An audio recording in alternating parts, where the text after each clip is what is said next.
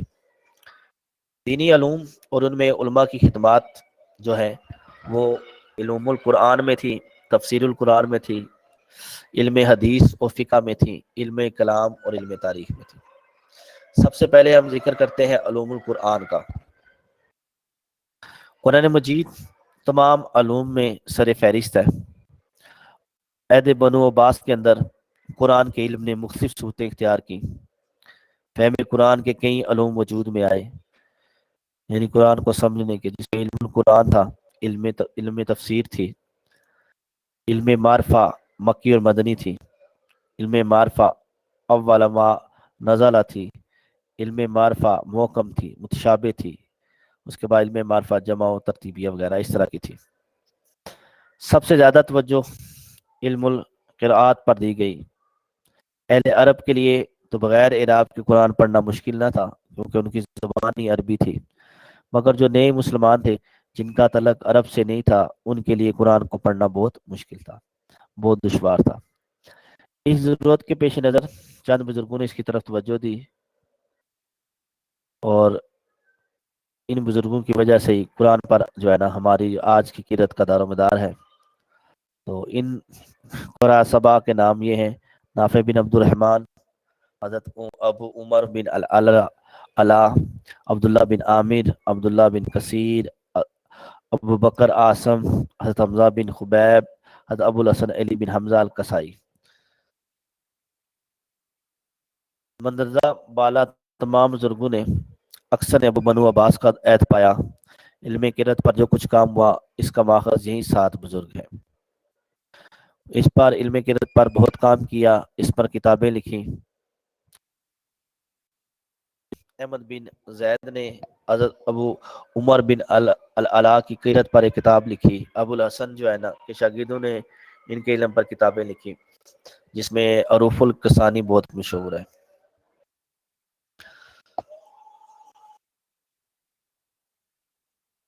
اس کے بعد قرآن کے فضائل پہ بھی بہت علماء نے کتابیں لکھی۔ قرآن کے اندر ناسخ اور منسوخ آیات کے بارے میں بھی کتابیں لکھی گئیں۔ اسی طرح عدد آیات قرآن جو تھی، اس پر اسماعیل بن کثیر اور باقی لوگوں کی تحقیق و تالیف قابل تحسین ہے۔ الغرض کے اس دور میں ہزاروں علماء نے اپنے انداز اور بصیرت سے قرآن پر مختلف موضوعات کے اعتبار سے تحقیق کی اور کتابیں تصانیف کی۔ علم تفسیر، عہد عباسیہ سے قبل بنو امیہ کے عہد میں علم تفسیر پر کوئی قابل ذکر تصنیف نہیں ملتی۔ عہد بنو عباس میں علم تفسیر پر باقاعدہ آغاز ہوا، تفسیری ذخیرہ مرتب کیا گیا، ایک شاندار کارنامہ ہے۔ تفسیر بالمعصور کی طرز پر تفاسیر لکھی گئیں۔ مشہور جو تفاسیر ہیں جو اس دور میں لکھی گئیں وہ جامع البیان فی تفسیر القرآن ہے جو ابن جریل طبری نے لکھی، بیر العلوم، معالم التنزیل، تفسیر القرآن العظیم، الدر المنصور فی تفسیر المعصور جو جلال الدین سیوطی کی مشہور تصنیف ہے۔ دوسرا طبقہ وہ تھا جس نے محسوس کیا کہ زمانے کے اندر تبدیلیاں آ رہی ہیں، ترقی ہو رہی ہے، تو قرآن کے جو مسائل تھے، جو دنیا کے مسائل تھے، ان کو قرآن کی روشنی میں حل کرنے کی ضرورت محسوس ہوئی، تو اس کے لیے اجتہاد کا ذریعہ حل کیا، قرآن کی تشریح و تفسیر میں رائے سے کام لیا، اور وہ اصحاب الرائے کہلائے، اور ان کی تفسیر جو کہلاتی ہے اس کو تفسیر بالرائے کا نام دیا گیا۔ اس کے علاوہ تفسیر بالرائے کی جو نمائندہ تفاسیر تھیں، جن میں سے کچھ بعد کے ادوار کے بھی ہیں، وہ ہے مفاتیح الغیب تھی، انوار التنزیل و اسرار التاویل، البیر المحیط، روح المعانی، السراج المنیر اور جلالین تھی۔ اس کے علاوہ بھی مفسرین نے فقہی مسائل تھے، علم الکلام، اس کے اوپر بھی تفاسیر لکھی۔ غرض اس دور میں تفسیر کے سلسلے میں بہت کام ہوا۔ مفسرین نے تفسیر بالمعصور نے اگر رسول اللہ صلی اللہ علیہ وسلم، صحابہ کرام اور تابعین کے اقوال اور تفسیری روایات کے علمائے سرمایہ کو محفوظ کر کے آگے منتقل کیا، تو وہاں مفسرین تفسیر بالرائے نے فکر اور تحقیق اور اجتہاد سے قرآن کی روشنی میں نئے مسائل کال پیدا کیا۔ علم حدیث پہ بھی بہت کام کیا گیا۔ حضرت ابو عمر بن عبد العزیز نے تدوین حدیث کا کام شروع کیا۔ اس سلسلے میں ابن شہاب زہری نے بھی بہت کام کیا۔ محدثین علماء نے محسوس کیا کہ اب تک احادیث تو محدثین کے سینوں میں محفوظ ہیں، تو ان کی کتابی شکل نہیں ہے، پھر ان کو کتابی شکل میں دیا گیا۔ اس سلسلے میں ایک سب سے اہم بات دیکھی گئی، وہ یہ تھی کہ ایسی احادیث رکھی جائے جو مستند ہوں، کسی کا راوی جھوٹا نہ ہو، روایت کا سلسلہ اسناد موجود ہے، یعنی روایت ٹوٹ نہ رہی ہو، تو اس پہ بھی کام کیا گیا۔ اور ایک نیا علم اسماع الرجال جو عہد بنو عباس کا ایک بہت بڑا کارنامہ ہے اسلام کے اندر، اس کا وجود آیا، اور اسماع الرجال کے جو ہے بدولت راویوں کی زندگی، ان کے اخلاق و عادات کی تحقیق کی گئی۔ انگریزی جو ریسرچر ہے ان کے بقول اس علم سے 5 لاکھ راویوں کے حالات محفوظ ہوئے۔ اس طرح حدیث کا ایک محفوظ اور مستند جو ہے نا سرمایہ جمع ہو گیا، جو اس سے پہلے نہیں تھا۔ اس دور کے اندر جو کتابیں تدوین ہوئیں، مستند کتابیں، صحیح بخاری، صحیح مسلم، سنن ابن ماجہ، ابی داؤد، جامع ترمذی، سنن نسائی۔ اس کے علاوہ اور بھی ہیں جیسے ابو داؤد طیالسی، احمد بن حنبل، اسحاق بن راویہ، یحییٰ بن معین جو ہے نا، ان کی کتابیں بھی مشہور ہیں۔ علم فقہ کو کس طرح سمجھا گیا اور اس میں کس قدر کام ہوا؟ عہد عباسیہ میں فقہی کام کا جائزہ لینے کے قبل یہ جاننا ضروری تھا کہ علم فقہ کیا ہے۔ علم فقہ اصل میں شریعت کے احکام کو ماننے یا جاننے کا نام ہے۔ اس کے مطابق اسلامی ضابطہ حیات کے مطابق کیسے زندگی گزاری جائے۔ نبی پاک صلی اللہ علیہ وسلم کے دور میں ہر کوئی رہنمائی حضور پاک صلی اللہ علیہ وسلم سے حاصل کرتا تھا، اس کے بعد صحابہ سے لی گئی، تبع تابعین سے لی گئی، تو ان کے وقت گزرنے کے بعد جو ہے وہ علم فقہ کی ضرورت پڑی، جس میں اصحاب الرائے کی جو ہے نا ذکر کیا جاتا ہے۔ یہ جو اصحاب الرائے تھے، ان کا تعلق عراق سے تھا۔ عراق کے فقہاء نے قرآن و سنت کے ساتھ اکثر فقہی مسائل پر عقل، رائے اور اجتہاد سے کام لیا۔ امام ابو حنیفہ نے اس حوالے سے 83,000 مسائل اپنی زبان سے بیان کیے۔ 38,000 کا تعلق عبادات سے تھا، اور اس میں 45,000 جو تھی وہ معاملات سے تھی۔ امام ابو حنیفہ کے شاگرد امام محمد بن حسن شیبانی نے بھی کتابیں لکھی، جیسے کتاب الصلاۃ ہے، کتاب الزکوٰۃ ہے، کتاب النکاح وغیرہ، کتاب العرض، اس طرح کے۔ ابو حنیفہ کے دوسرے کے بعد امام شافعی جو دوسرے بڑے امام تھے، فقہ شافعیہ کہلاتے ہیں، احمد بن حنبل ہے، داؤد ظاہری ہے، انہوں نے بھی کتابیں لکھی۔ اس طرح امام مالک بھی ہیں جنہوں نے فقہ کی طرف ابواب قائم کر کے اپنی کتاب موطا لکھی، جو حدیث کا ایک بہترین مجموعہ ہے۔ احمد بن حنبل چوتھے جو ہے نا مذہب مذہب مذہب جو ہے فقہ کے بانی تھے۔ ان کی مسند امام احمد جو ہے اس میں انہوں نے جمع کیا حدیث کی، فقہ حنبلی کی اشاعت میں خاص کردار ادا کیا۔ علم الکلام کے حوالے سے بھی امام ابو حنیفہ، امام احمد بن حنبل اور دوسرے جو علماء تھے انہوں نے علم الکلام کی مخالفت کی، مگر یونانی علم الکلام اور فلسفہ منطق کے تراجم نے مسلمانوں کے دل میں اسلامی عقائد سے متعلق جو شکوات پیدا کر دیے تھے وہ ان سے دور ہو گئے۔ امام غزالی کا بڑا کام ہے اس حوالے سے، ان کی فرمائش پر باطنی فرقے کے رد میں کتاب المستظری بھی لکھی گئی، حجت الحق بھی لکھی گئی، احیاء علوم الدین بھی لکھی گئی۔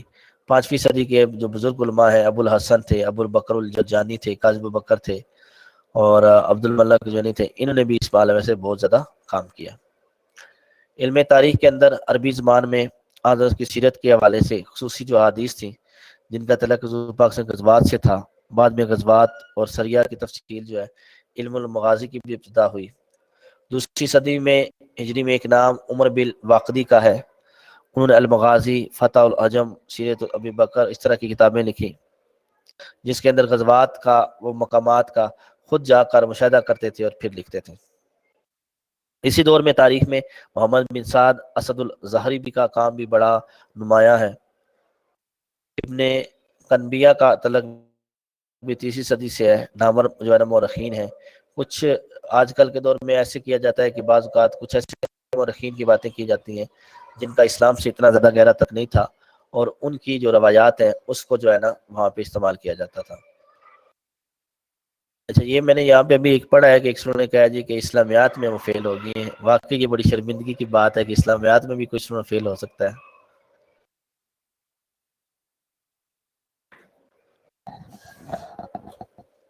موسٹلی اسٹوڈنٹ کے کسی سبجیکٹ کے شاکر نمبر ہی لگے ہوئے ہیں؟ میرے خیال میں تو آپ تمام لوگوں کے نمبر سارے ٹھیک لگے ہوئے ہیں۔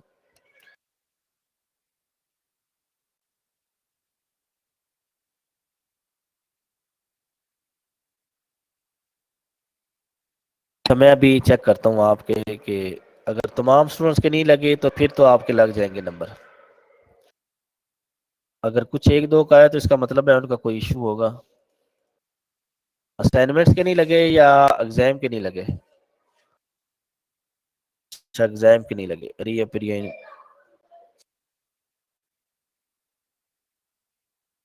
اچھا جی، افشا حسن کے نہیں لگے، نبیلہ کوثر کے چیک کرتا ہوں۔ اچھا، آپ لوگ ایسے کریں کہ تمام لوگ جو ہے نا یونیورسٹی کو ایک ای میل کر دیں، ٹھیک ہے؟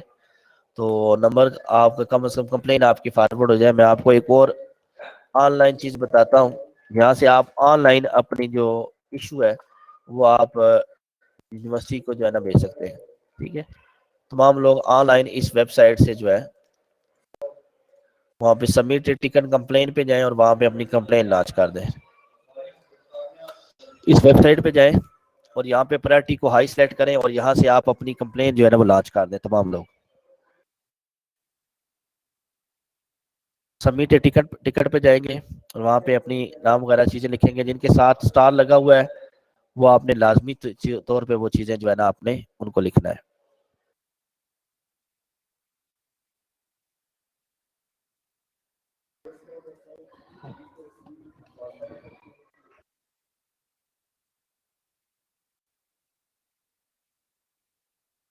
پہلے آپ نے اوپن یونیورسٹی کی ویب سائٹ کو اوپن کرنا ہے۔ ویب سائٹ اس میں رائٹ سائڈ سے پہ ٹاپ پہ سب سے اوپر چلے جائیں، رائٹ سائڈ پہ سب سے اوپر کنٹیکٹ آس پہ کلک کریں گے۔ یہاں پہ آپ آ جائیں کنٹیکٹ آس کے اندر تیسرے نمبر پہ جو ہے نا یہ آپ کو یہاں پہ گلوب سا بنا ہوگا، اس کے ساتھ لکھا ہوا ہے sport.aiou.edu.pk، اسے اوپر کلک کریں گے تو یہاں پہ آپ کے سامنے اس طرح کی یہ سکرین اوپن ہوگی۔ ایک سائڈ پہ لکھا ہوا ہے سبمٹ اے ٹکٹ کمپلینٹ، دوسری طرف لکھا ہوا ہے ویو ایگزسٹنگ ٹکٹ۔ یہاں پہ آپ کمپلینٹ پہ جائیں گے، نام آپ نے لکھنا ہے، اپنا ای میل لکھ دیں، اپنا نہیں کسی کا لکھ دیں، ای میل کو دوبارہ سے لکھیں گے۔ کیٹیگری یہاں پہ آپ نے سلیکٹ کرنی ہے تو یہاں پہ آپ نے ایگزامینیشن رزلٹ چیکنگ پہ جانا ہے۔